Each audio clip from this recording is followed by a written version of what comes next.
Il y a 100 ans, le roi des démons, W.O. Sun, a mené une armée de monstres pour attaquer le royaume des dieux. Le dieu de la guerre, Shutian, qui est le gardien du temple de l'Ouest, se bat seul contre toute l'armée de démons et leur botte les fesses. Mais alors que les choses commencent à bien se passer pour les dieux, le démon céleste trahit Shutian et le poignarde dans le dos. Son esprit se brise en 72 morceaux et se disperse dans le monde des mortels. Les démons prennent le contrôle de la guerre. En conséquence, le dieu Shijia décide de sceller les dieux et les démons dans le royaume du vide en utilisant tout son pouvoir. Les dieux perdent ainsi leur protection bouddhiste, ce qui perturbe les 6 royaumes et fait souffrir les gens. Pour y remédier, ils ont besoin du pouvoir de Shutian pour briser le sceau et sauver les dieux, ramenant ainsi le bouddhisme. Dans le présent, dans un désert, une petite maison tremble sous l'effet des vents violents. À l'intérieur, il y a 2 frères, Zen et Kakan. Zen, l'aîné, dit à Kakan de se taire car leur père les protégera. Le vent s'intensifie et Zen met son frère, qui pèse trop lourd, dans un panier. Il se précipite hors de la cabane juste avant qu'elle ne s'écroule à cause d'un glissement de terrain. Dehors, nous voyons leur père avec un bâton qui combat un démon armé d'une chaîne et d'un gros rocher. Ils s'affrontent durement, mais le démon frappe l'homme, l'envoyant voler contre un rocher. Zen arrive avec ses 2 pathétiques épées en bois pour aider son père. Mais le démon tente de le frapper. Le père réagit rapidement et bloque l'attaque du démon avec son bâton. Il gronde son stupide fil pour ne pas être allé à la grotte, comme il était censé le faire, et utilise habilement son bâton pour jeter ses 2 garçons en sécurité sur une montagne voisine. Le père continue de combattre le démon, transformant son bâton en nunchaku et en entourant le bras du démon. Il déséquilibre le démon, lui donne un coup de genou au visage et tente de l'étrangler avec les chaînes. Le démon est fort et se libère, envoyant les chaînes brisées dans les airs. Le père donne des coups de pied aux morceaux de son arme brisée et les transforme en projectiles. Il entoure le démon de ses éclats et récite un mantra pour sceller le démon. Une mystérieuse énergie électrique sort des morceaux de l'arme brisée et enserre les bras et le cou du démon. Ensuite, les montagnes qui les entourent se transforment en doigts géants et emprisonnent le démon sous un amas de rochers. Après toute cette action, le père retrouve ses enfants inutiles. Il leur dit qu'ils doivent s'enfuir car le sceau ne peut garder le démon enfermé que pour un temps. Zen est confus, alors son père lui explique que le démon auquel ils ont affaire s'appelle Azura et qu'il s'en prend aux chasseurs de démons. Ils se rendent à un endroit qui ressemble à un arbre géant dont les branches dessinent des chemins. Son père saute en bas et leur dit de le suivre. Lorsqu'ils arrivent dans une grotte bizarre qui ressemble à un temple souterrain, son père ouvre un seau spécial et une porte s'ouvre. Ensuite, des racines se déplacent et ils trouvent 2 épées plantées dans un monument. Le père demande à Zen de tenir l'une des épées pendant que le père tient l'autre, et lorsqu'il les touche tous les 2, les épées deviennent brillantes et dorées. Il retire les épées et une petite boîte dorée sort du sol. Le père dit que cette boîte est très importante. Il explique qu'elle est destinée à son petit frère inutile lorsqu'il sera grand, et que Zen doit donc la lui donner à ce moment-là. Son père lui donne alors l'autre épée et lui dit que ce sont des épées spéciales de chasseurs de démons qui ont été transmises de génération en génération. Zen a l'impression qu'il ne la mérite pas encore. Son père lui dit qu'il n'est encore qu'une ordure, mais qu'il apprend à manier les épées depuis qu'il est tout petit. S'il ne devient pas un grand chasseur de démons, son père le battra dans l'au-delà. Soudain, il y a une grande secousse, et ils comprennent que le démon s'est libéré de son sceau. Les perdants s'engouffrent dans un tunnel où des symboles s'allument sur les murs. Leur père dit que ces symboles sont comme des boucliers magiques qui empêchent les démons d'entrer. Ils arrivent à un pont qui enjambe un lac de lave, et leur père leur dit que c'est la maison des esprits pour les chasseurs de démons. Zen demande si ces barrières peuvent arrêter le démon Azura, mais son père lui répond qu'elles ne peuvent pas l'arrêter, qu'elles ne font que le piéger. Zen est un peu confus, mais le démon traverse le plafond et frappe son père au sol. Ce dernier utilise sa magie et projette des lueurs sur le démon, ce qui le distrait. Il lance un autre sort qui emprisonne le démon dans une sphère de lumière, et celui-ci tombe dans la lave. Les enfants ont peur pour leur père, mais lorsque la fumée se dissipe, il va bien. Ils entendent une cloche et la main d'une femme traverse la poitrine de leur père, ce qui les effraie vraiment. Le père se demande comment le démon a pu franchir la barrière, et la dame lui dit qu'elle était déjà là, mais qu'il ne pouvait pas la voir. Il tombe à genoux à cause de sa blessure. Lorsqu'il voit ses enfants pathétiques, il décide de les sauver avec ses dernières forces. Il dit à Zen de protéger son frère et lance un grand sort. Il crée un léger bouclier autour des enfants. La démone ne veut pas qu'ils s'enfuient, alors elle attaque le bouclier et égratigne la joue de Zen, mais elle ne peut pas les blesser, et le sort les téléporte en lieu sûr. Leur père est heureux de les avoir sauvés et leur demande de sauver le monde. Quelques années plus tard, nous retrouvons Zen sur une branche d'arbre, attendant Kakan, qui essaie d'enfiler un costume de lézard. Pendant ce temps, 2 personnes, un vieil homme effrayé et un jeune moine, se rendent dans une maison hantée. Le vieil homme demande au moine de l'aider à se débarrasser d'un démon dans la maison. Le moine saupoudre une poudre magique bizarre et voit des empreintes de lézard sur le mur.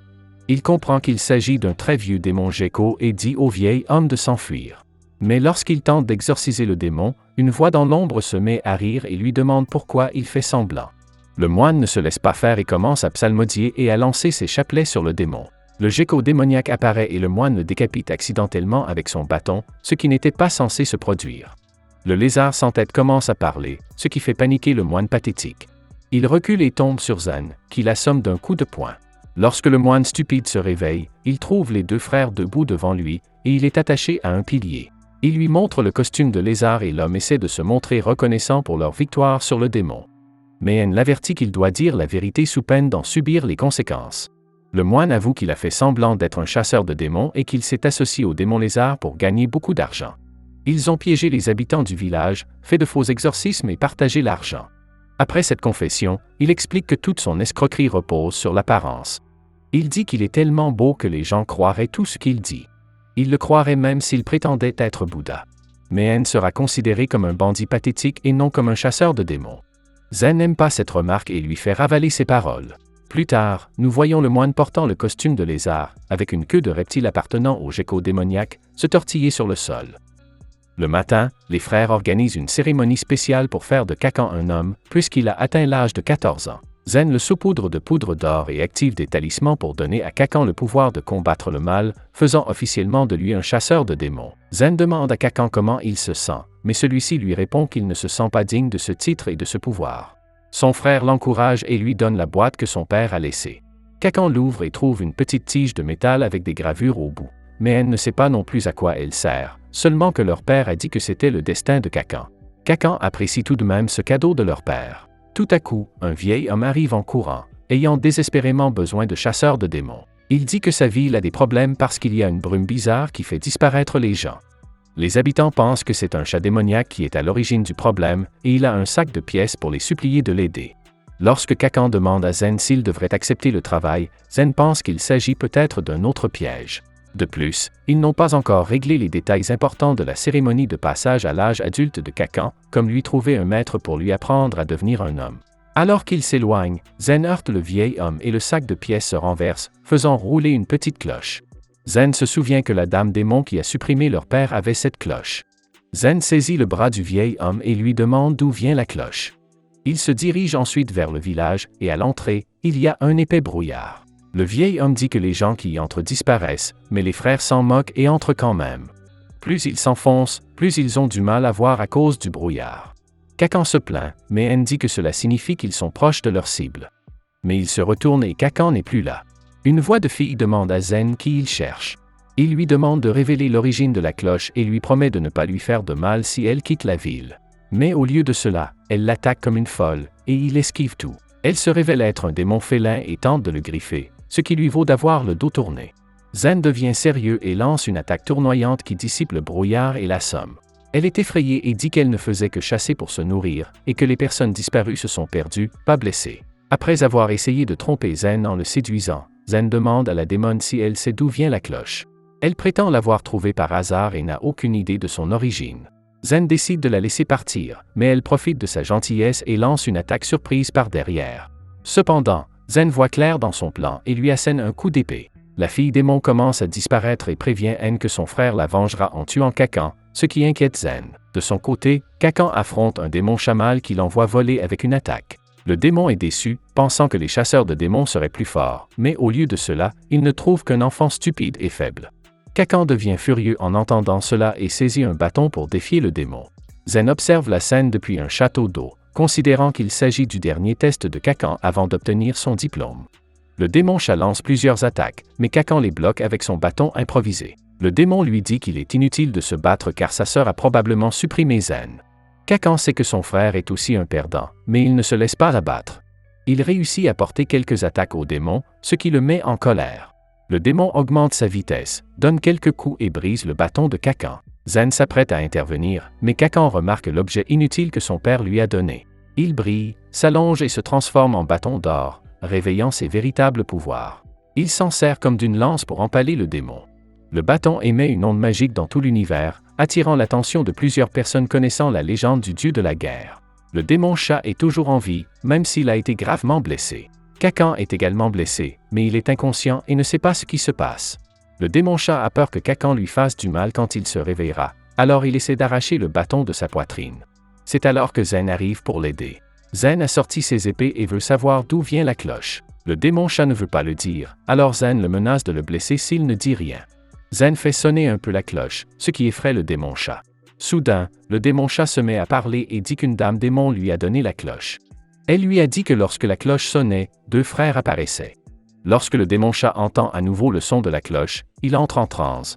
Zen en profite pour demander au démon chat qui est la dame démoniaque, mais le démon chat répond que les démons ne peuvent pas connaître son identité.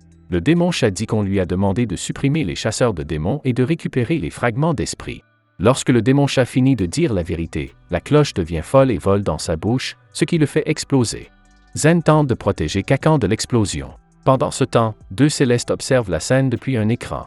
Il s'agit d'un jeune homme et d'une jeune fille. La jeune fille transforme immédiatement son bras en canon, et ils se téléportent depuis leur énorme vaisseau spatial vers le royaume de la Terre. Lorsque Kakan se réveille, Zen lui dit qu'il a fait un travail pathétique dans le combat et lui dit de prendre sa nouvelle arme évoluée. Pendant que Kakan va la chercher, Zen réfléchit à ce que le démon chat a dit à propos des fragments d'esprit. Il ne sait pas de quoi il s'agit, mais il est curieux de savoir quel est le lien avec l'assassin de leur père. Lorsque Kakan ramasse le bâton, il retrouve sa taille initiale. Il le montre à Zen, qui se contente de rire parce qu'ils ne savent pas comment le faire grossir comme avant. Mais leur moment est interrompu par les 2 célestes de tout à l'heure. Il remarque la fille qui porte un masque de cochon, et celle-ci demande à son compagnon quelles sont les chances que le bâton soit ce qu'il recherche. À travers son écran, il analyse les frères et le petit bâton dans les mains de Kakan, confirmant qu'il s'agit bien de ce qu'il recherche. Il s'approche donc des frères. Zen, bien que gravement blessé par l'explosion précédente, tente de défendre son frère, mais n'y parvient pas. Kakan tente de se présenter, disant qu'ils sont des chasseurs de démons engagés par le chef du village pour éliminer les démons du village. La jeune fille ordonne alors à Kakan de leur donner le bâton qu'il tient. Voyant les intentions des étrangers, Zen dit que s'ils veulent le bâton, ils devront passer par lui. Il attaque rapidement la fille avec son épée, mais elle parvient à l'assommer en le frappant avec son canon. Kakan se précipite vers son frère pour prendre de ses nouvelles, et la fille menace de les abattre s'ils ne lui remettent pas le bâton. Les 2 frères ne sont pas du tout effrayés. Zen commence à se disputer avec la fille, la traitant de tête de cochon, ce qui la met en colère. Mais le jeune homme intervient et met fin à la bagarre. Il dit qu'ils ne veulent blesser personne et utilise un sort de son écran pour soigner les blessures de Zen. Zen se sentant mieux, il demande qui ils sont et pourquoi ils veulent voler le bâton de son frère. La jeune fille explique que le bâton, connu sous le nom de fer de Shenzhen, leur a toujours appartenu. C'était l'arme du dieu de la guerre, Shutian, qui était le guerrier le plus dur parmi les dieux.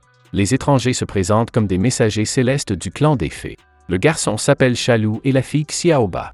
Les frères lui disent qu'elle est très mignonne et elle rougit. Il demande aux bizarres de leur expliquer ce qui se passe. Cha leur raconte l'histoire de la chute du dieu de la guerre et la légende selon laquelle ils doivent trouver 72 morceaux de son esprit pour déverrouiller le sceau du royaume du vide et libérer les dieux. Le bâton divin est la clé car il peut détecter les fragments d'esprit. Zen pense que cela a un lien avec ce que le démon chat lui a dit et il espère qu'en obtenant ces fragments d'esprit, ils pourront trouver l'assassin de leur père. Il ne veut donc pas que son frère leur donne le bâton. Zen essaie d'en savoir plus sur les plans des étrangers et leur demande comment ils sont sûrs qu'il s'agit du bâton divin. Cha explique que le livre céleste dit que le bâton divin est l'une des armes créées par le dieu de la création. Lorsqu'il s'éveille, il dégage une forte énergie qui peut se répandre dans les 6 royaumes, et c'est ainsi qu'ils l'ont trouvé. Cela surprend Kakan, et Cha dit qu'il n'y a pas que les dieux enfermés dans le royaume du vide, le roi démon W.O. Sun et son armée de démons s'y trouvent aussi. Les disciples du roi démon peuvent également ressentir l'énergie. Zen ne sait toujours pas s'ils peuvent faire confiance à ces gens bizarres, car le monde est chaotique et dangereux. Il leur dit qu'on ne peut plus faire confiance à personne de nos jours. Cela met Xiaoba en colère et elle pointe son arme sur eux, disant qu'ils sont déterminés à prendre le bâton, que Zen les croit ou non. Mais son ami l'arrête. Xiaoba poursuit en disant que s'ils ne parviennent pas à ressusciter le dieu de la guerre et à ouvrir le sceau des dieux, le monde restera plongé dans le chaos. Si les démons s'en emparent les premiers et déclenchent l'armée des démons, c'est la fin du monde. Kakan lui demande si le fait de lui donner le bâton sauvera le monde, et elle lui promet que s'ils trouvent tous les fragments et font revivre le dieu de la guerre, la paix reviendra dans les 6 royaumes. Kakan lui fait donc confiance et lui donne le bâton. Xiaoba transforme son canon en bras, montrant qu'il n'y a plus de menace, et dit que c'est une promesse. Kakan est triste de donner le bâton, qui était le cadeau de leur père. Mais Hen le rassure en lui disant que son père le soutiendrait dans son choix. Zen pense que renoncer au bâton divin signifie perdre la trace de la dame démoniaque, mais il ne veut pas que son frère soit en danger. Il leur propose d'aller voir le chef du village pour obtenir leur récompense et organiser une fête pour Kakan. Alors qu'il s'apprête à partir, Xiaoba se met en colère car le bâton est faux. Kakan le lui reprend et il redevient un bâton d'or. Cela la surprend, car il se transforme en fer chaque fois qu'elle le tient. Sha explique que le bâton est endormi depuis 100 ans et que seule une personne au cœur pur peut le réveiller. Il semble avoir choisi Kakan comme nouveau propriétaire. La pathétique Xiaoba déclare alors que les frères iront avec eux, car si le bâton choisit un propriétaire, personne d'autre ne peut l'utiliser à moins que le propriétaire original n'ait disparu. Zen est ravi de constater que le destin semble être de leur côté, et c'est ainsi que leur voyage commence avec les deux êtres célestes. Après avoir reçu leur récompense pour avoir sauvé le village, ils montent tous sur un bateau convoqué par Sha, qui stupéfie complètement les frères lorsqu'ils le voient. Sur le bateau, les deux frères festoient et mangent toute la viande qu'on leur donne. Cela rend notre stupide Xiaoba furieuse, car ils mangent comme s'ils n'avaient pas mangé depuis des années. Zen la taquine en lui disant qu'il deviendra aussi maigre qu'elle s'il ne mange pas. C'est alors que le système d'alerte du bateau leur signale un obstacle qu'ils doivent éviter. Le vaisseau fait une embardée pour l'éviter et il manque de percuter une femme allongée au milieu du désert. Zen va vérifier, et il voit une femme sur le sol. En s'approchant, il voit qu'elle est très blessée et qu'elle saigne de l'estomac. Il s'apprête à l'emmener sur le bateau, mais Xiaoba ne veut pas d'une inconnue à bord. Zen, en tant que chasseur de démons, ne peut pas laisser une personne blessée derrière lui. Il se demande même si Xiaoba n'est pas jalouse parce que la dame a une plus belle silhouette que lui. Xiaoba reste sans voix et demande à Zen s'il ne trouve pas étrange que la dame soit seule au milieu du désert. Ils se disputent un peu, mais décident finalement d'aider la femme. Plus tard, la femme les remercie pour leur aide, mais Xiaoba lui dit que si elle va bien, elle doit partir. Comme d'habitude, Zen et Xiaoba commencent à se disputer, tandis que Kakan donne un verre d'eau à la femme. Sha lui demande comment elle s'est blessée et elle lui raconte qu'elle a rencontré des bandits la veille et qu'ils ont essayé de l'attaquer. Lorsqu'elle a tenté de s'échapper, ils l'ont poignardée dans l'estomac. Elle s'est cachée jusqu'à ce qu'ils partent, et maintenant elle a peur de les rencontrer à nouveau. Zen s'énerve et veut aller tuer les bandits immédiatement, mais Xiaoba lui rappelle que s'il quitte le bateau, il ne pourra pas revenir, alors il laisse tomber puisque la dame est en sécurité maintenant. La femme demande où ils vont et s'ils peuvent l'emmener au canyon noir. Zen répond que c'est une grande coïncidence, car ils y vont pour chercher les fragments spirituels du dieu de la guerre. Elle ne comprend pas bien, alors Kakan lui explique qu'ils sont à la recherche de ces fragments, bien qu'ils ne sachent pas exactement à quoi ils ressemblent. Il lui montre le bâton divin et lui raconte comment il a détecté un fragment dans le canyon sombre. Cela l'intéresse, mais Xiaoba saisit rapidement les mains de Kakan, lui disant de cacher le bâton à la femme parce que ce n'est pas son affaire. Sha dit ensuite qu'il est tard et qu'il devrait se reposer et se rendre au canyon noir dans la matinée. Après le départ des êtres célestes, Zen demande son nom à la femme, qui lui répond qu'il s'agit de Ziying. Plus tard, les deux frères et Ziying dorment dans la même pièce. Elle se réveille et tente de saisir le bâton au cou de Kakan à l'aide d'un anneau en forme de toile, mais celle-ci tombe sur les cheveux de Kakan. Il brosse la toile et celle-ci atterrit sur Zen, qui sourit mais ne se réveille pas. Ziying s'alarme et se demande quel genre de rêve ils sont en train de faire. Avant qu'elle ne puisse réessayer, la porte s'ouvre et elle fait semblant de dormir lorsque Sha entre. Le lendemain matin, Zen et Kakan sortent de leur chambre. Zen est tout excité à l'idée d'avoir fait un rêve dans lequel il combattait des monstres, mais Xiaoba lui crie de se taire. C'est alors qu'ils ont remarqué que leur nouvelle amie Ziying n'était pas avec eux. Zen lui demande où elle est, et Sha lui répond qu'elle n'était pas là quand ils se sont réveillés. Zen craint qu'elle ne tombe à nouveau sur les bandits et pense qu'il aurait dû l'accompagner. Kakan a eu encore plus peur car il s'est rendu compte qu'il n'avait pas son bâton divin. Pendant ce temps, Ziying s'était enfoncée dans une forêt qui menait au canyon noir. Elle s'est retrouvée dans une grotte entourée de 2 démons et de quelques bandits.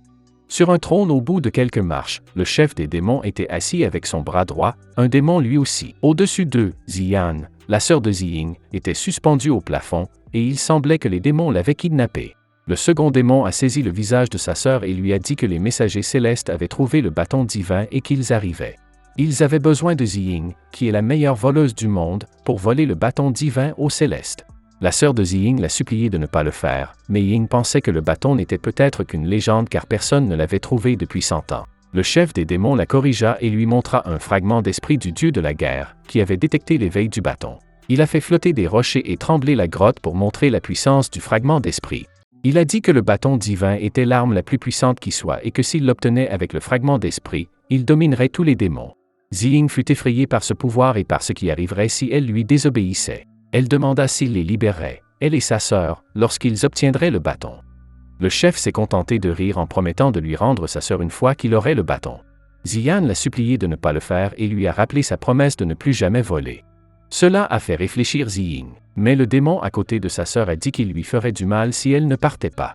Cela a mis Ziying en colère et elle a dit au chef qu'elle lui apporterait le bâton, même si cela signifiait qu'elle devrait se battre. De retour dans le présent, Ziying serra le bâton divin contre son cœur, prête à aller sauver sa sœur du canyon noir. Pendant ce temps, Zen et Kakan se retrouvent dans l'embarras, car Xiaoba leur reproche d'avoir sauvé quelqu'un qui s'est avéré être un menteur. Ils ont même perdu le bâton divin, ce qui la met encore plus en colère. Zen s'excuse de ne pas avoir réalisé que Ziying était une menteuse, mais Xiaoba continue de les réprimander, disant que Zen a succombé à son charme. Sha tente de faire la paix et demande à tout le monde de rester calme, mais Xiaoba lui dit de se concentrer sur la conduite du navire pendant qu'elle donne une leçon aux deux frères. Au bout d'un moment, Sha arrête le bateau, disant qu'il sent la poudre et qu'il a besoin d'air frais. Il mentionne ensuite qu'il a trouvé Ziying et le personnel, ce qui surprend tout le monde. Alors qu'ils poursuivent leur voyage, Kakan demande où ils vont. Sha répond qu'il se dirige vers un endroit appelé la grotte de la toile d'araignée. Il explique qu'il est difficile de s'y retrouver, tout comme les toiles d'araignée, et qu'il est facile de s'y perdre. Lorsqu'ils arrivent à l'entrée de la grotte, Sha utilise sa tablette pour montrer le signal du bâton divin et du fragment d'esprit. Cela motive Zen, qui est déterminé à les récupérer immédiatement. À l'intérieur de la grotte, le chef des démons et son second se préparent à un échange. Ziying jette le bâton au chef des démons et retrouve sa sœur, Ziyan. Ziyan s'excuse d'être allée seule au canyon noir, ce qui a conduit à sa capture et au chantage exercé sur Ziying pour qu'elle vole. Ziying rassure sa sœur et lui promet de faire tout ce qu'il faut pour la protéger, même si cela signifie endurer la malédiction du vol pendant longtemps. Alors qu'elle tente de partir, le deuxième démon leur barre la route. Le chef des démons dit à Ziying que son départ ne faisait pas partie du marché. Ziying l'attaque avec son fil de toile, mais il l'esquive. Cependant, le fil s'enroule autour de sa jambe, ce qui le fait tomber et lancer le bâton en l'air, que Ziying rattrape. Le deuxième démon se précipite sur Ziying, mais elle utilise le bâton et tente de l'étendre. Le démon prend peur, mais rien ne se passe. Après un moment de tension, elle tire le fil sur le visage du démon, l'aveuglant brièvement. Les deux sœurs en profitent pour s'enfuir, mais Yan trébuche et tombe. Bien que sa sœur lui dise de partir sans elle, Ziying reste pour la protéger. Alors que les démons se rapprochent, Ziying tire une autre toile, mais le chef la coupe avec son épée et tente d'attaquer. Ziying parvient à pousser sa sœur hors de danger juste à temps, évitant de justesse l'attaque. Ziyan, effrayée, tente de se défendre contre l'autre démon, mais elle est trop faible. Pendant ce temps, Ziying continue de se battre avec le chef des démons. Elle utilise sa toile pour piéger contre un mur le démon qui s'apprête à blesser sa sœur. Le chef des démons lui dit de rester concentré et continue de l'attaquer. Elle essaie d'esquiver ses coups et d'utiliser les pouvoirs de sa toile, mais il la surprend avec un sort de pierre qui la fait tomber. Ziyan a vraiment peur et va voir comment va sa sœur. Ziying lui dit de courir et de s'enfuir, mais le second démon se libère des toiles et piège les filles avec une barrière spéciale, grâce au pouvoir des fragments d'esprit. Ziying est surprise de voir que le second démon possède lui aussi un fragment. À l'extérieur de la grotte, Sha dit au groupe qu'il peut suivre la piste du bâton car la grotte est trop complexe pour trouver le meilleur chemin. Zen propose de se séparer et demande à Kakan de le rejoindre. Xiaoba les prévient de ne pas se faire avoir à nouveau et ils partent. Au fond de la grotte, Kakan commence à s'inquiéter car tous les chemins se ressemblent. Zen rassure Kakan en lui disant qu'il peut sentir l'odeur unique de Ziying dans l'un des passages. Ils finissent par atteindre une zone plus ouverte et entendent Ziying essayer de négocier avec les démons. Elle propose de leur donner le bâton en échange de leur libération, mais les démons refusent. Ils veulent les deux sœurs et le bâton. L'estomac de Ziying se met à saigner et sa sœur s'inquiète. Ziyan supplie les démons de les épargner et promet de faire ce qu'ils demandent. Le chef des démons accepte, promettant de ne pas leur faire de mal s'ils coopèrent. Les frères observent la scène depuis leur cachette, et même si Kakan veut aider, Zen lui dit d'attendre le bon moment. C'est alors que les démons désactivent la barrière, et les choses prennent presque une tournure sombre. Mais Ying repousse sa sœur et griffe le visage du démon avec sa toile. Le chef des démons devient furieux et tente de blesser Ziying avec un sort de pierre, mais Yan s'interpose pour la protéger et est sérieusement blessée. Elle s'excuse auprès de sa sœur pour tous les problèmes qu'elle a causés avant de rendre l'âme, ce qui fait hurler Ziying de chagrin. Zen se met en colère et attaque les démons avec ses épées. Le chef parvient à invoquer une grande épée pour bloquer l'attaque de Zen. Zen dit à Ziying de se mettre à l'abri, tandis que Kakan tente d'attaquer le deuxième démon par derrière, mais échoue et est projeté au sol. Soudain, une énorme explosion surprend tout le monde. Xiaoba et Sha sont entrés dans la grotte en faisant un trou avec le canon à bras de Xiaoba. Les démons ne s'attendaient pas à les voir arriver si vite. Xiaoba tente de tirer sur Ziying, mais elle intercepte le tir, ce qui fait exploser le plafond de la grotte. Xiaoba s'énerve et tente d'attaquer à nouveau, mais Kakan l'arrête et tente de la calmer. Kakan lui dit qu'il y a quelque chose qu'ils ignorent à propos de Ziying, mais Xiaoba pense qu'ils ont tous les deux perdu la tête. Elle remarque alors que les deux démons sont protégés par une barrière magique. Sha comprend que les démons utilisent le fragment d'esprit du dieu de la guerre. Le chef nargue le groupe en disant que son canon ne suffira pas à le vaincre. Xiaoba lui dit de ne pas être trop confiante alors qu'elle se prépare à tirer, tandis que Zen dit à Ziying de prendre sa sœur et de partir. Il demande également à Kakan de l'aider. Le deuxième démon tente de les arrêter, mais Hen le menace de l'achever s'il fait un pas de plus, ce qui l'arrête. Le démon se rend compte que les épées de Zen sont des épées tueuses de démons. Le chef appelle ses sbires, qui encerclent le groupe. Xiaoba n'a pas peur du tout, elle se moque du chef et le traite de faible. Cela met le chef en colère et il ordonne à ses hommes de main d'attaquer. Sans hésiter, Xiaoba demande à Sha de s'occuper d'eux. Sha utilise sa tablette pour invoquer une grande tornade de vent, qui fait voler de nombreux bandits hors de la grotte. Cela surprend les démons et il ne reste plus que 2 membres de leur groupe. Ils sont stupéfaits par la puissance des êtres célestes. Zen dit à son frère de prendre les filles et de sortir de là, mais le chef ne va pas les laisser s'échapper si facilement. Il attaque avec un barrage de pics rocheux, mais le sort de tornade de Sha soulève Ziying et Kakan du sol, les sauvant ainsi. Le chef des démons tente une puissante attaque avec son épée, mais Hen la bloque avec ses épées. Le deuxième démon lance une dague, mais les pointes de canon de Xiaoba la dévient. Elle frappe ensuite le chef des démons tandis que Sha crée une tempête avec un sort de foudre par le trou dans le plafond. Le deuxième démon tente d'ériger sa barrière, mais Xiaoba l'en empêche en l'envoyant voler dans la tempête. Pendant ce temps, Sha utilise le sort de foudre pour frapper le chef des démons. Sha explique ensuite aux frères que c'est à leur tour de s'occuper du combat et leur demande d'aider les filles. Zen porte Ziyan dans ses bras, et Kakan aide Ziying, qui est gravement blessé et s'excuse de les avoir trompés en chemin. Kakan la rassure en lui disant que tout va bien et Ziying lui rend le bâton. Soudain, le chef des démons s'en prend à Sha et tente de le frapper, mais il esquive l'attaque et conjure un sort de feu avec sa tablette. Le démon crée rapidement un mur de roche pour dévier le feu vers Sha. Profitant des flammes, il tente une attaque surprise, mais Xiaoba protège Sha avec son canon et repousse le démon. Le démon les prévient qu'ils ont encore le temps de s'échapper, mais Xiaoba n'a pas peur et se moque même de lui, ce qui le rend furieux. Il commence à faire flotter des rochers et à faire trembler la grotte. Sha leur conseille d'être prudents car, même si le démon est faible, il possède un fragment d'esprit très puissant. Le démon envoie des rochers flottants comme projectiles, et Sha tente de les protéger avec un mur d'eau, mais les rochers transpercent le liquide. Ils doivent sauter en arrière, et Xiaoba libère une puissante vague d'énergie avec son canon. Le démon tente de l'arrêter, mais le laser se divise en plusieurs faisceaux, et il crée à peine un dôme de roche à temps pour se protéger. Le démon se vante que s'il a des rochers, ils ne peuvent pas le toucher car il peut toujours se protéger. Malheureusement, il se trouve dans une mare d'eau, et Sha lance un autre sort de foudre qui électrocute l'eau. Xiaoba termine le combat avec un tir puissant qui réduit le démon en cendres et libère le fragment d'esprit de son corps. Après avoir pris le fragment, il se précipite hors de la grotte qui s'est effondrée. À l'extérieur de la grotte, les 2 frères ont porté les 2 dames en lieu sûr. Ziying les remercie pour leur aide, et Zen lui dit que sa sœur a encore une chance, et qu'ils peuvent lui sauver la vie avec les bons soins. Le deuxième démon surgit de derrière des buissons, essayant de blesser Zen. Heureusement, Kakan plaque le démon au sol juste à temps. Le démon se relève et tente de blesser Kakan avec sa dague, mais elle intervient pour protéger son frère. Le démon défie Zen en duel pour voir laquelle des 2 épées est la plus rapide. Pendant le combat, le démon se déplace rapidement, donnant l'impression qu'il a plusieurs bras, et il est plus rapide que Zen. Il coupe même un peu Zen, et à cause du saignement, la vision de Zen devient floue. Pour aider Zen, Kakan se précipite sur le démon pour le maintenir en place afin que Zen puisse le frapper. Mais le démon commence à frapper Kakan. Lorsque Zen tente de l'aider, le démon dresse une barrière pour le piéger et repousse Kakan à coups de pied. Cela met Hen très en colère et il commence à essayer de briser la barrière. Le démon remarque alors les épées spéciales de Zen, mais il est distrait lorsque Ziying tente de l'aider en utilisant sa toile sur le démon. Malheureusement, le démon traverse facilement la toile. Comme elle est encore faible, le démon se concentre à nouveau sur Zen et utilise un sort pour le transformer lentement en statue en transformant ses bras et ses jambes en pierre. Zen dit à Kakan de s'enfuir avec les filles et qu'il le rattrapera plus tard. Mais Kakan ne veut pas le laisser et commence à frapper la barrière, blessant ses mains.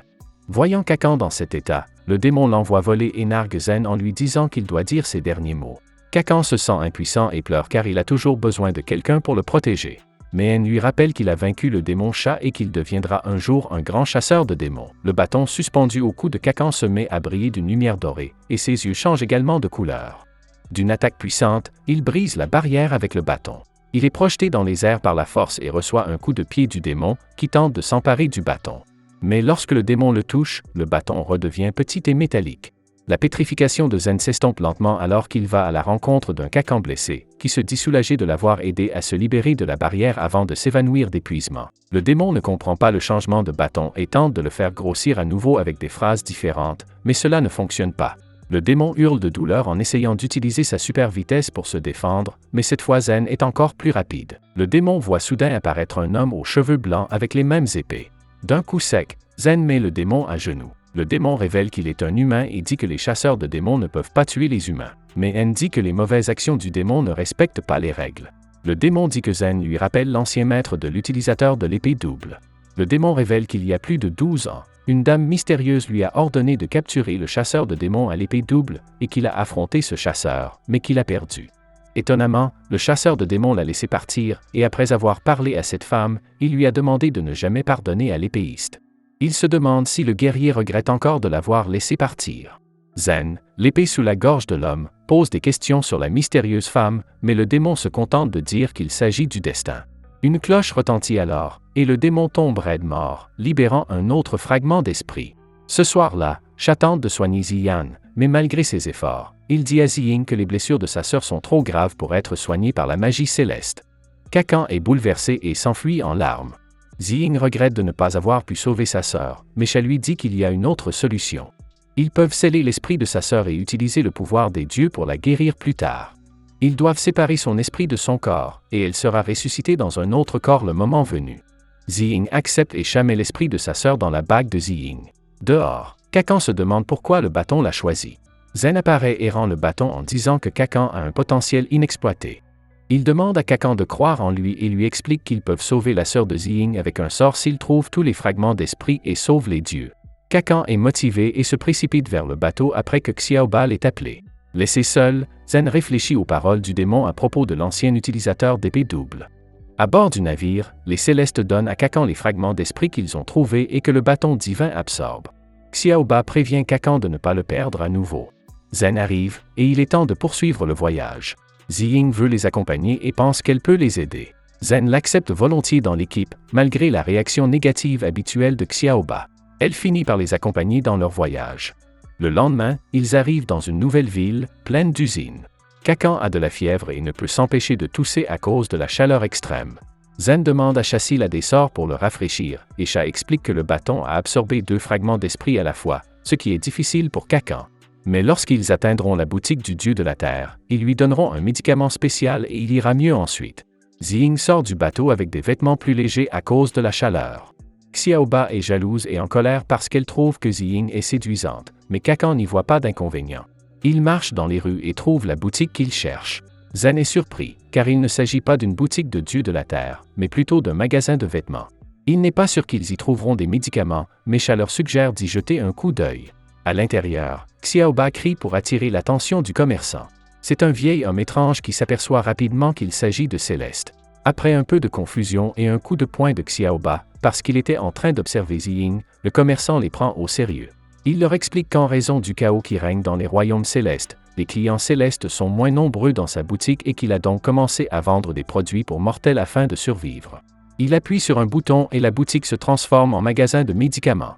Xiaoba commande rapidement des haricots magiques appelés haricots sans U, qu'elle donne à Kakan pour soulager sa douleur. Zen est impressionné et veut en acheter aussi, mais il est déçu lorsqu'il découvre qu'ils coûtent 2 pièces célestes, soit 2 milliards en monnaie humaine. Sha propose de les payer et transfère l'argent à l'aide de sa tablette. Xiaoba interroge le vieil homme sur le four industriel de la Cité du Feu. Il leur raconte qu'il y a 100 ans, une énorme météorite de feu est tombée dans le four et a changé le climat. La météorite a brûlé pendant 300 jours et est devenue le nouveau four, désormais contrôlé par un démon des flammes appelé Nuage maléfique du feu. Xiaoba se met en colère car elle ne comprend pas pourquoi un céleste suivrait un démon. Le vieil homme explique que Wu est un puissant démon qui contrôle le feu et que personne n'ose le défier. Sha demande à Kakan s'il se sent mieux et lui dit de faire tourner le bâton divin. Kakan commence à le faire tourner, ce qui provoque une réaction de la météorite. Sha pense qu'un fragment de l'esprit du dieu de la guerre s'y trouve, que les démons du feu utilisent pour devenir plus forts. Zen se demande si la mystérieuse personne dont il a entendu parler n'est pas là. Mais Kakan rompt la tension en laissant tomber le bâton parce que son collier s'est brisé. Les Célestes décident d'aller chercher le fragment et Zen insiste pour les accompagner. Xiaoba les prévient qu'ils vont devoir affronter un démon très fort, doté d'une magie puissante, contrairement à ceux qu'ils ont combattus auparavant. Zen veut toujours y aller, et Kakan préférerait y aller aussi, mais N lui demande de rester pendant que Ziying s'occupe de lui.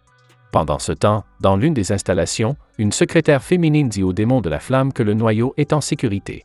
Sha, Zen et Xiaoba atteignent la porte du bâtiment de la Grande Flamme, et Sha leur montre les plans, indiquant que le démon de flamme qu'ils recherchent se trouve au sommet. Il y a de nombreux gardes à chaque étage, alors monter là-haut prendra du temps. Sha commence à expliquer comment éviter un combat et économiser de l'énergie, mais avant qu'il ne puisse terminer, Zen traverse un mur avec son épée et entre dans le bâtiment, ce qui surprend Sha et Xiaoba. Le couloir se remplit rapidement de gardes armés. Au magasin, Ziying s'occupe de Kakan, qui est malade et fait des cauchemars. Elle le rafraîchit avec un linge mouillé, et dans son rêve, les deux fragments d'esprit du bâton divin se transforment en esprit et font un signe yin-yang. Le rêve se transforme ensuite en une ancienne guerre entre les dieux et les démons. Le dieu de la guerre les combat mais se fait trahir, après quoi Kakan sent les âmes des démons dans les fragments d'esprit, et ils essaient de le convaincre d'utiliser le fragment d'esprit pour obtenir du pouvoir pour lui-même en abandonnant son âme. Kakan y réfléchit et admet qu'il est faible, mais décide qu'il veut le pouvoir non pas pour être plus fort que les autres, mais pour protéger ceux qu'il aime. Il ne veut pas devenir mauvais. Le bâton divin brille car il a réussi l'épreuve de la tentation. Le dieu de la guerre lui promet de l'aider avec le bâton et d'unir leurs esprits. Kakan se réveille et voit Ziying s'occuper de lui, ce qui le rend un peu nerveux. Il s'éloigne et le bâton tombe de sa poche. Avant qu'il ne puisse le ramasser, Ziying le prend et va parler au commerçant. Elle revient et rend le bâton à Kakan, avec un nouveau collier fait avec le fil d'araignée en argent de sa famille, qui ne se cassera pas. Kakan est reconnaissant pour ce cadeau. Retour à la bataille dans le bâtiment de la Grande Flamme. Sha, Zen et Xiaoba ont vaincu les gardes et sont entrés dans une grande salle. L'endroit est rempli de peintures de belles femmes sur les murs, que Zen admire. Le démon de la flamme apparaît dans les escaliers et partage l'avis de Zen sur la beauté de la femme. Zen lui demande s'il est où, mais l'homme répond qu'il n'en a pas après un chasseur de démons et demande à Zen de reculer. Zen s'élance vers lui, mais Wu utilise une attaque de feu, obligeant Zen à reculer pour éviter de se brûler. Wu explique qu'il attend les deux célestes depuis 100 ans et annonce le début de la pièce principale, les mettant au défi de lui prendre le fragment d'esprit divin. Zen attaque Wu, mais ce dernier crée un mur de feu pour le bloquer. Xiaoba incite Zen à s'éloigner, mais elle reçoit un coup de Wu. Il utilise ses épées pour se protéger. Wu attaque alors encore plus fort et bat Zen. Mais soudain, Sha intervient et utilise un sort de vent pour attraper Zen, l'empêchant ainsi de se blesser davantage. Sha prévient Wu que le pouvoir ardent de son corps pourrait déclencher la météorite de flamme qui endommagerait la ville. Sha suggère que si Wu renonce à son plan, la météorite pourra être complètement refroidie. Cependant, Wu révèle qu'il a besoin du sang de deux êtres célestes, immortels de haut rang, pour lancer un sort de feu interdit. Sha comprend que l'intention de Wu est de créer un jutsu interdit avec leur sang et d'attaquer le palais céleste dans l'espace pour se venger. Xiaoba décide d'affronter elle-même Wu. Elle tire sans relâche sur lui avec son énorme canon. Malheureusement, ses attaques sont inefficaces, car Wu se protège avec un champ de force et riposte en attaquant son canon. Malgré ses efforts pour se défendre, un fouet enflammé enserre son arme, la chauffant jusqu'à ce qu'elle devienne inutilisable. Juste avant qu'elle n'explose, Xiaoba demande à Sha de la refroidir, ce qu'il fait en lançant un sort d'eau. Mais l'eau s'évapore au contact du fouet enflammé. Wu se moque d'elle et lui dit qu'il s'attend à la faire saigner un peu. En entendant cela, Xiaoba se sent impuissante. Zen l'interrompt et déclare qu'il va affronter Wu, même s'il ne connaît pas les détails du sort de feu interdit. Puisqu'il nécessite le sang d'immortel, il ne peut pas laisser Wu atteindre son but. Zen bloque une boule de feu visant Xiaoba avec ses épées, car ses épées peuvent résister aux flammes pendant une courte période. Zen demande ensuite à Xiaoba et Sha de partir et de demander de l'aide à l'aîné du magasin pour trouver un meilleur plan. Xiaoba est frustrée mais obéit à Zen, et elle et Sha s'enfuient rapidement de la scène. Pendant l'intense bataille, les habitants de la ville commencent à ressentir d'étranges tremblements et voient des flammes jaillir du haut du four industriel. La peur s'installe alors que des projectiles enflammés commencent à pleuvoir du ciel. Ziying, Kakan et l'Ancien sont témoins de ce chaos. Ce dernier explique que le four de la ville a été réactivé par le feu du démon. Kakan s'inquiète de plus en plus, craignant qu'il n'arrive quelque chose de terrible à Zen. À l'intérieur du bâtiment, Zen poursuit son combat contre le démon, qui ne cesse de lui lancer des boules de feu. Pour se distraire, Zen lance une de ses épées sur le démon, mais celui-ci l'esquive sans difficulté. Cependant, Zen parvient à porter un coup par derrière, pensant avoir réussi. Mais le démon le trompe en créant une copie de lui-même, en attrapant Zen par les pieds avec un fouet enflammé et en le plaquant au sol. Le démon reproche à Zen de s'être sacrifié pour protéger les célestes qui l'ont abandonné. Le sourire aux lèvres, Zen répond au démon qu'il ne se sacrifie pour personne, qu'il veut juste être celui qui vaincra le démon. Malgré plusieurs tentatives pour frapper le démon, toutes les attaques de Zen sont esquivées. Le démon s'avance d'un pas rapide et assène un puissant coup de poing dans l'estomac de Zen, qui vole et s'écrase contre un mur. Le démon remarque qu'il est absurde pour Zen de penser qu'il pourrait gagner avec ses seules épées, mais il respecte Zen pour avoir enduré si longtemps et suggère qu'il mérite des funérailles ardentes. Le démon prépare une puissante attaque de feu, mais Sha et Xiaoba sauvent Zen juste à temps. Sha crée un mur de glace pour bloquer les flammes, mais il ne dure pas longtemps car il commence à fondre. Sha demande à Xiaoba d'emmener Zen, et à ce moment-là, Sha reçoit une petite coupure au cou. Inconscient de sa blessure, il reste concentré sur le sauvetage de ses amis. Après cela, ils disparaissent tous les trois de la scène au milieu des tourbillons de poussière et de vapeur. Seul dans la pièce, le démon aperçoit quelques gouttes de sang sur le sol. Il décide de mettre en œuvre son plan, un serment qu'il a fait à la femme représentée sur les tableaux, son épouse. Avec le sang, il dessine un symbole sur le sol qui fait apparaître un pentagramme magique. Celui-ci déclenche la fournaise de la ville et met en mouvement la météorite de feu qui commence à s'élever dans les airs. Les célestes s'en aperçoivent et deviennent terrifiés, réalisant que la technique interdite a été activée. À côté de la météorite flottante, le démon rit d'un air menaçant. Xiaoba insiste pour qu'il l'arrête, mais Sha lui rappelle que son canon est surchauffé et inutile. De plus, dans le monde des mortels, les immortels comme eux ne peuvent utiliser que 50% de leur puissance, ce qui rend impossible l'affrontement avec le démon. Cependant, elle affirme que s'il ne l'arrête pas, le palais des immortels sera en danger. Sha se rend compte que le palais des immortels n'est pas en danger car le démon utilise par inadvertance la technique interdite à l'envers. En raison du temps écoulé depuis la chute de la météorite, sa composition a changé, ce qui la rend impropre à l'activation de la technique interdite. Même si le démon parvient à la pousser dans la direction du palais, la météorite se désintégrera probablement à cause de la surchauffe avant d'atteindre sa destination.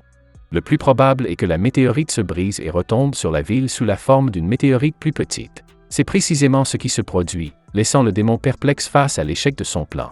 Sha et Xiaoba décident de consulter l'ancien du magasin pour trouver une solution. L'échec du démon l'exaspère et il jure d'exterminer tous les immortels. Pendant ce temps, dans la ville, la panique s'installe et les gens se précipitent pour s'échapper. Kakan et Ziying observent le chaos, inquiets pour leurs compagnons, mais Ying réconforte Kakan en lui assurant qu'ils s'en sortiront. Soudain, un fragment de météorite les frappe de plein fouet. L'aîné les conduit d'urgence à un abri. Ziying prend la main de Kakan et ils le suivent, mais il retourne aider une petite fille. Ils évitent de justesse d'être écrasés, et Ziying utilise ses toiles pour les sauver. Ils aperçoivent également les célestes qui courent vers eux, portant un Zen inconscient. Ensemble, ils se dirigent vers l'abri, à l'abri des chutes de météorites. Dans l'abri, Kakan s'inquiète pour son frère Zen, mais l'aîné le rassure en lui disant que Zen ira bien parce qu'il a mangé le haricot sans U. Cependant, Zen a encore besoin de temps pour se remettre de ses blessures. Malgré la présence de l'abri, les tremblements de terre continuent d'effrayer les habitants. Ziying mentionne que l'abri ne résistera pas longtemps. Pendant ce temps, Sha se demande comment le démon a pu contrôler la météorite pendant 100 ans si son énergie est très instable. L'aîné mentionne que le seul trésor du monde des mortels capable de résister à ce sort de feu est le noyau de refroidissement du four industriel de la ville du feu. En réponse, Xiaoba demande d'urgence où il se trouve. Cependant, bien qu'il soit un sage de la Terre et qu'il connaisse les objets magiques et divins de la région, l'aîné ne parvient pas à détecter le noyau de refroidissement. L'aîné est incapable de détecter la présence du noyau en raison d'une barrière souterraine mise en place par les démons de la forteresse de la Grande Flamme. Cette barrière a pour but d'empêcher quiconque de le trouver. Ils ont donc imaginé un plan pour accéder au souterrain de la forteresse afin d'obtenir le liquide de refroidissement. Cependant, l'aîné pense qu'il serait imprudent d'alerter le démon en essayant de le récupérer ouvertement, étant donné l'importante garde de la forteresse. Il propose donc une approche furtive pour le voler sans se faire repérer. À ce moment-là, tous les regards se tournent vers Ziying, qui semble être la voleuse désignée. Elle se sent coupable de devoir voler à nouveau et de rompre son serment. Kakan explique que Ziying a juré de ne plus jamais voler, car elle pourrait y laisser sa vie. Mais l'aîné la rassure en lui expliquant que le serment qu'elle a prêté ne peut être accompli qu'une seule fois, et qu'elle n'aura donc pas à en subir d'autres conséquences. De plus, le cœur du réfrigérant étant un trésor immortel, le récupérer ne peut pas être considéré comme un vol. Il promet également de partager sa souffrance si quelque chose tourne mal à cause du serment. Bien que la perte de sa sœur soit déjà une grande douleur, Ziying accepte d'aider ses amis. Elle décide de s'infiltrer dans le bâtiment par les conduits d'aération, d'éviter les gardes et d'utiliser son anneau pour ouvrir une petite trappe, mettant hors d'état de nuire 2 gardes dans la salle de surveillance. Ziying repère la secrétaire du patron sur un écran et se dirige vers elle. D'un geste rapide, elle coince la secrétaire sans méfiance contre le mur pour lui soutirer des informations sur l'emplacement du liquide de refroidissement. La secrétaire révèle qu'il se trouve dans la salle du trésor au sous-sol, mais qu'il faut une carte d'accès pour y pénétrer. Elle révèle alors que la carte se trouve dans son sac sur la table. La secrétaire se libère et les 2 femmes engagent le combat en esquivant les coups de l'autre. Ziying parvient à gagner en immobilisant la femme contre le mur avec ses toiles. Elle cherche la carte d'accès dans le sac, mais ne la trouve pas. Ziying menace la secrétaire, qui refuse de révéler son emplacement, même sous la menace de mort. De retour au refuge, la situation devient de plus en plus instable. Les secousses provoquent la chute de débris et la panique s'empare de la population. Le démon des flammes ajoute à la destruction en lançant des boules de feu et en demandant aux célestes de sortir. Sha se rend compte que s'il ne l'arrête pas, l'abri s'effondrera encore plus vite. Xiaoba décide d'affronter le démon, même si Kakan leur demande d'attendre le retour de Ziying. Mais Xiaoba n'a pas l'intention d'attendre longtemps. Sha rassure Kakan en lui disant que Xiaoba va retarder le démon pour faire gagner du temps à Ziying et qu'il ira l'aider. Kakan et l'aîné sont chargés de s'occuper de Zen. La petite fille que Kakan a sauvée tout à l'heure lui demande pourquoi les célestes partent, et il lui explique qu'ils vont combattre les méchants pour les aider. La petite fille les trouve très courageux, mais redevient triste lorsqu'elle se demande qui les protégera, une inquiétude que Kakan reconnaît également. Pendant ce temps, Ziying a réussi à obtenir le code de l'ascenseur auprès de la secrétaire. Cette dernière l'avertit qu'elle ne reviendra peut-être pas vivante. En utilisant l'ascenseur, Ziying atteint une grande pièce sombre où se trouve le noyau. En s'approchant du noyau, elle déclenche sans le savoir un détecteur de mouvement, ce qui fait retentir une forte alarme dans toute la pièce. Cela active également un grand robot protecteur qui tombe du plafond. Ziying agit rapidement et parvient à l'esquiver, réalisant que les choses ne sont peut-être pas si simples après tout. Dans la ville, les gens fuient, terrorisés par les flammes. Ils s'efforcent de secourir les blessés et de s'abriter des rochers en feu. Le démon des flammes poursuit sa quête incessante des célestes qui se cachent dans la ville. Dans un flashback, le démon de la flamme se rappelle comment il a rencontré sa femme lorsqu'elle a déjoué la tentative de vol d'un voleur dans un train. Ils sont ensuite tombés amoureux et ont partagé de beaux moments ensemble. Finalement, ils se sont mariés. Quelques mois plus tard, la nouvelle de l'invasion du roi démon se répand. Sa femme s'inquiète pour la sécurité de leur ville, mais il la rassure en lui disant qu'il s'agit d'une zone neutre protégée par le royaume céleste. Mais quelques jours plus tard, une pluie de météorites frappe et une explosion massive tue sa femme alors qu'elle se trouve dans leur maison. De retour dans le présent, le démon boiteux fait face à l'assaut combiné de Xiaoba et Sha. Il bloque leurs attaques et riposte en lançant des boules de feu, mais Sha parvient à les arrêter avec un sort de glace. Xiaoba poursuit ses attaques sans relâche, mais le démon dévie habilement les projectiles d'énergie qu'elle lance. Le démon, bouillonnant de colère, les traite de fausses divinités, ce qui trouble Sha. Le démon continue de jurer de rendre au centuple la douleur infligée par les dieux, déchaînant un puissant jet de feu. Sha invoque une barrière de glace qui résiste à peine à l'attaque avant de se briser. Contre toute attente, le bâton d'or de Kakan descend du ciel, créant un dôme protecteur autour de ses amis. Kakan lui-même arrive, surprenant le démon. Ce dernier se réjouit de voir un humain puissant devant lui. Kakan implore le démon d'arrêter, soulignant que des innocents dans la ville souffrent à cause de ses actions. Le démon se rend soudain compte de la souffrance qu'il cause à des innocents et à des familles. Kakan lui rappelle que s'il continue dans cette voie, la ville sera complètement détruite et ne sera plus que ruine, comme elle l'était il y a 100 ans. Kakan demande alors au démon pourquoi il agit ainsi. Le démon lui raconte alors une histoire tragique de son passé. Dans le passé, il a été gravement blessé et a désespérément cherché sa femme au milieu des décombres. Il la trouve finalement ensevelie sous un tas de pierres, mais malgré tous ses efforts, il ne parvient pas à la sauver. Soudain, un orbe d'énergie rouge apparaît, entoure l'homme et transforme le corps de sa défunte épouse en énergie, ne laissant que son anneau. De retour dans le présent, il révèle que depuis ce moment, il pensait que son but était de se venger du clan des divinités. Il demande à Kakan s'il pense que c'est lui qui a lancé la météorite de feu sur la ville et suggère à Kakan de se renseigner auprès de ses amis immortels sur ce qui s'est réellement passé. Kakan se tourne vers Xiaoba et Sha pour leur demander des explications. Sha raconte qu'il y a 100 ans, pendant la guerre, le roi démon a tenté de détruire le palais des immortels avec la météorite de feu. Pour protéger le palais, ils ont érigé une barrière protectrice qui a fini par modifier la trajectoire de la météorite, la faisant tomber dans le royaume inférieur, pour finalement atterrir sur la cité du feu. Kakan est déconcerté par cette révélation. Le démon de la flamme continue d'affirmer que les dieux sont hypocrites, qu'ils prétendent vouloir sauver et protéger les gens mais qu'ils n'ont pas peur de sacrifier des humains pour se sauver eux-mêmes. Les paroles du démon troublent profondément Xiaoba et Sha. Sha s'excuse pour leur erreur passée, mais le démon n'en a pas fini. Il lance une boule de feu sur Xiaoba. Kakan reste immobile un instant, mais il réagit juste à temps pour utiliser le pouvoir de son bâton et créer une barrière dorée qui protège Xiaoba de l'attaque. Le démon dit à Kakan qu'il est du mauvais côté, mais Kakan répond en expliquant que si la ville devait sombrer à nouveau dans le désastre à cause de la vengeance, il ne serait pas différent des divinités hypocrites que le démon veut détruire. Même s'il parvient à vaincre toutes les divinités, il ne pourra pas effacer le passé, et la haine qui l'habite ne fera qu'apporter de nouvelles tragédies à la ville. Kakan encourage le démon à utiliser son pouvoir pour sauver la ville et ses habitants. Ces mots trouvent un écho profond chez le démon, mais ses pulsions vengeresses le transforment en un énorme monstre ressemblant à un loup. Le démon fait part de son serment de tuer tous les clans de divinités pour avoir sacrifié l'âme de sa femme et assène un puissant coup de poing à Kakan. Bien qu'il l'ait bloqué avec son bâton, la force du coup fait voler Kakan, qui s'écrase contre un bâtiment. Pendant ce temps, Ziying a déjà vaincu le robot gardien avec facilité et se dirige vers l'artefact. Elle tente de l'attraper avec ses fils, mais ceux-ci gèlent au contact du liquide de refroidissement du noyau, et une onde émane de l'appareil, déroutant Ziying. De retour en ville, Kakan a survécu au coup, utilisant son bâton pour s'appuyer contre le bâtiment et créant un bouclier protecteur pour atténuer l'impact. Cependant, il tombe à genoux d'épuisement. Le démon s'approche de lui et lui demande de se rendre, mais Kakan ne tient pas compte de sa requête et, au prix d'un grand effort, parvient à se relever en s'appuyant sur son bâton. Cela rend la créature furieuse et elle s'apprête à lancer une énorme boule de feu de sa bouche, mais elle s'arrête lorsqu'elle sent une poussée d'énergie provenant du système de refroidissement du cœur. Kakan et ses amis sont soulagés de voir l'énergie jaillir du réfrigérant central, indiquant que Ziying a accompli sa part de la mission. Cela met le démon en colère et il lance une gigantesque boule de feu, provoquant une énorme explosion. Il part rapidement affronter Ziying.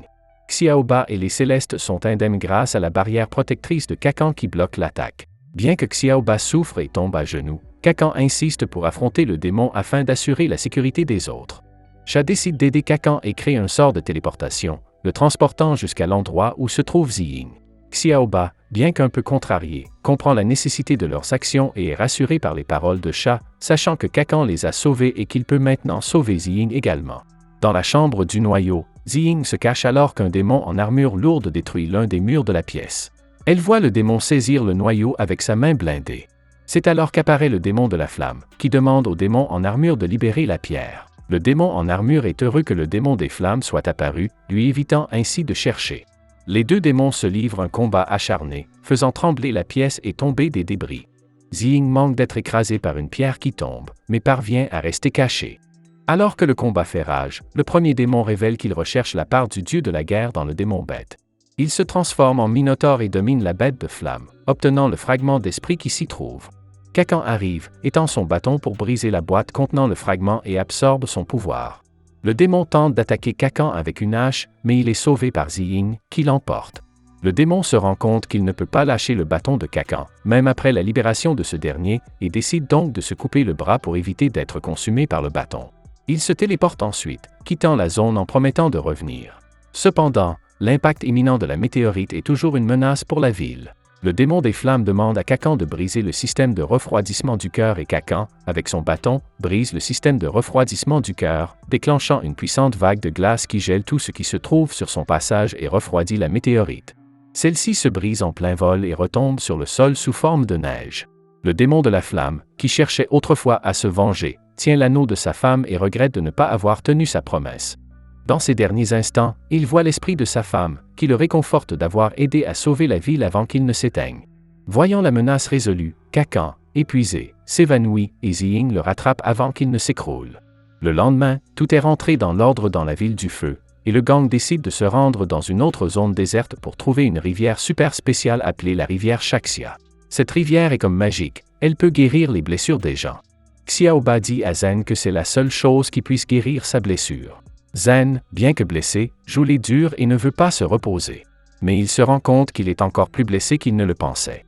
Ziying essaie de le convaincre de se calmer en lui disant qu'elle aime les hommes forts et courageux, mais qu'il serait triste qu'il soit encore plus blessé. Kakan commence à prêter attention à Sha.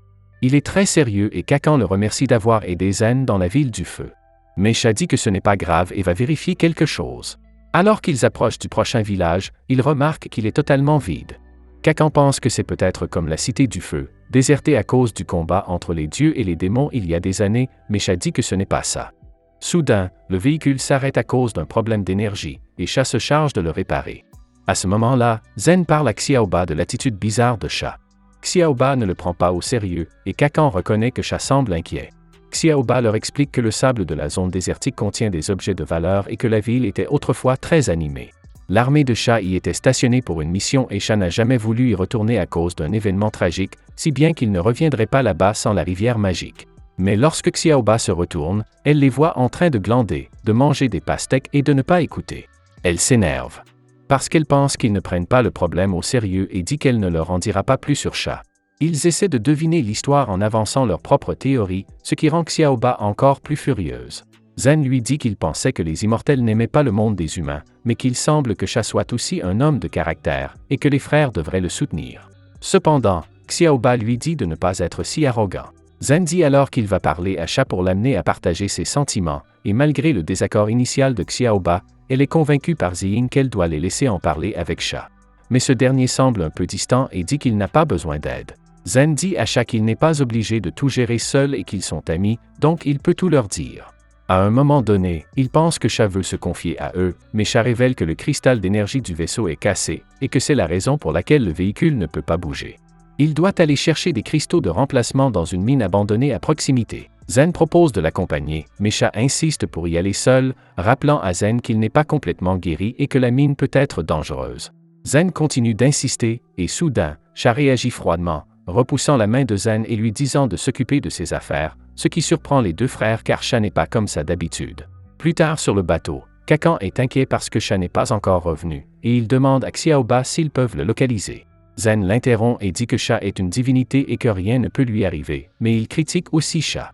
Kakan essaie de faire comprendre à Zen que Sha essaie simplement de les protéger en leur demandant de ne pas venir. Mais elle n'écoute pas et continue à dire des choses négatives sur Sha.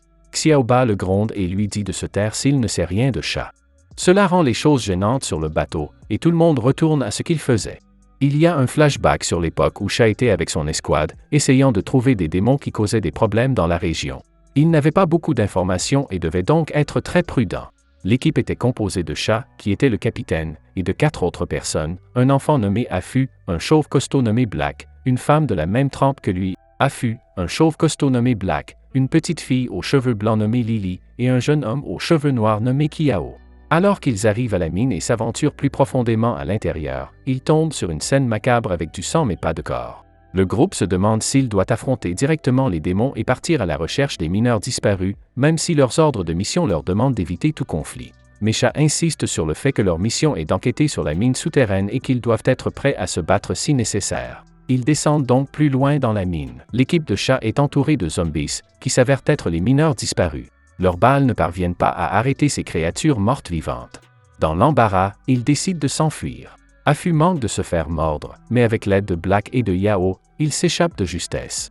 Lily utilise des explosifs pour repousser les zombies, mais l'un d'eux parvient à se faufiler et à mordre Black. Ce dernier minimise sa blessure et, avec le soutien de son équipe, se réfugie dans une pièce sécurisée, ignorant que son sang répandu a déclenché un mystérieux sortilège. Sha les informe qu'il pense que tous les mineurs se sont transformés en ces créatures. Cela terrifie Afu, car ils sont piégés sous terre avec ces monstres. Sha le rassure, mentionnant un téléphone à proximité qu'ils peuvent utiliser pour contacter le quartier général de l'armée. Afu débranche un câble et le connecte à un communicateur. Grâce à un codage astucieux, il établit un contact radio avec le quartier général et des renforts sont en route, ce qui remonte le moral de Lily. Un peu plus tard, Yao remarque un étrange silence. Afu pense que c'est parce que l'armée est arrivée. Cependant, quelque chose d'inattendu perce le mur et achève Afu, se révélant être une bête dévoreuse de cadavres. Pendant ce temps, Xiaoba raconte cette histoire au reste du groupe, qui a besoin de comprendre le passé de Sha. Zen se souvient que son père avait parlé d'une créature terrifiante du royaume des démons qui se nourrissait de cadavres et était immunisée contre la magie. Xiaoba explique qu'il s'agit d'une créature vivant dans les coins les plus sombres du royaume des démons. Cela intrigue Ziying, qui se demande pourquoi une telle créature se trouve dans la mine. Xiaoba explique qu'après la guerre entre les dieux et les démons, tous les monstres ont été emprisonnés par les immortels. Les passages menant au royaume des démons ont été scellés, empêchant ainsi les monstres de se déplacer librement. Pour en savoir plus sur ce qui est arrivé au groupe de Sha, Kakan demande des précisions. Au moment où Xiaoba s'apprête à poursuivre l'histoire, le navire localise la position de Sha dans la mine. De retour dans la mine, Sha découvre une chose étrange, un grand cercle magique sur le sol. Cela le surprend car il s'agit d'un sort utilisé pour ouvrir un passage vers le royaume des démons, activé par un sacrifice de sang du clan des divinités. La morsure de Black a rendu ce sacrifice possible. À ce moment-là, Sha comprend pourquoi la bête faucheuse de cadavres les a attaqués plus tôt. Leur présence a permis au sacrifice de se produire. Soudain, la bête faucheuse de cadavres réapparaît et Sha charge de la magie dans ses poings, créant 2 lames de glace. Continuant le flashback du passé, Sha et son ami Kiao continuent de combattre la terrifiante créature, mais celle-ci blesse Kiao. Sha tente de soigner son ami, mais Kiao insiste pour que Sha s'échappe et termine la mission, car les autres sont tombés sous les coups de la bête. Malgré les supplications de Kiao qui demande à Sha de retourner au quartier général, Sha refuse et affronte la créature. Il tente de la distraire en l'attaquant, mais il est finalement vaincu par l'épuisement. Se rendant compte de la futilité du combat, Sha est sur le point d'être tué par la créature, mais Kiao se sacrifie pour le sauver. Dans le présent, Sha se réveille dans un espace blanc surréaliste, entouré de ses anciens coéquipiers. Il est profondément attristé de ne pas avoir pu les protéger et pense qu'il n'est pas digne d'être le capitaine de l'équipe. Cependant, les illusions de ses amis lui disent le contraire, affirmant qu'il est le plus digne parce qu'il ne les a jamais abandonnés jusqu'à la fin. Sha regrette toujours de ne pas avoir pu les venger, mais à ce moment-là, Kiao apparaît et rappelle à Sha sa mission, découvrir la vérité derrière le sortilège de la mine souterraine. Kiao l'exhorte à ne pas abandonner, pour le bien des amis qu'il a maintenant et qui auront besoin de lui. Sha entend son nom et se réveille à nouveau, cette fois dans la réalité, avec Kakan à ses côtés. Kakan lui explique qu'ils ont repéré sa position grâce au vaisseau et qu'ils s'y sont précipités lorsqu'ils ont remarqué quelque chose d'inhabituel. Lorsque Sha se relève, il voit le reste du groupe faire face à la bête, et malgré les coups de canon de Xiaoba, le monstre reste imperturbable. Sha demande à Kakan d'utiliser sa barrière d'or pour protéger les autres. Comprenant que Sha a l'intention de se sacrifier pour ses amis, Kakan tente de l'en empêcher. Sha insiste sur le fait qu'il ne perdra plus jamais quelqu'un d'important pour lui. Alors que la bête se bat avec le groupe, Sha s'approche du monstre et commence à lancer un sort, demandant à Kakan d'activer la barrière. Cependant, Kakan active également la barrière protectrice autour de Sha, l'empêchant ainsi de se sacrifier. Kakan explique qu'il ne veut perdre aucun de ses amis. Il ordonne au bâton de s'allonger, détruisant la montagne au-dessus d'eux et créant un trou dans le toit qui laisse passer la lumière du soleil. La créature, incapable de résister à la lumière, se désintègre, et tout le monde est soulagé d'être sorti victorieux. Avant de partir, Sha utilise les morceaux de minerai pour créer une tombe digne pour ses anciens camarades tombés au combat. Il promet de découvrir le mystère de l'auteur du sort afin que leurs âmes puissent reposer en paix. Sha promet également de protéger ses nouveaux camarades avec sa propre force, tout comme ses anciens camarades l'ont protégé autrefois. Ils retournent au navire pour poursuivre leur voyage. Si vous avez aimé la vidéo, abonnez-vous, laissez un like et un commentaire pour aider la chaîne à grandir. Merci d'avoir regardé cette vidéo.